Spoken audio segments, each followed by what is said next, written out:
¿Cómo se escucha con pérdida auditiva? Pon atención a los siguientes sonidos para una pequeña simulación de la pérdida auditiva.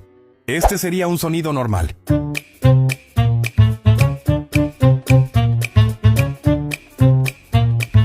Ahora, una pérdida auditiva leve podría sonar así.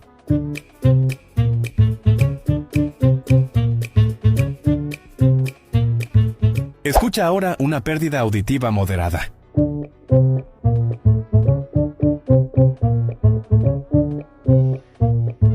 Una pérdida auditiva severa podría escucharse así.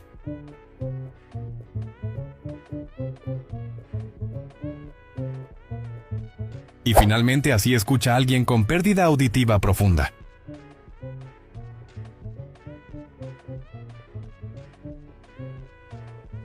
Así ocurre la pérdida auditiva cuando es progresiva.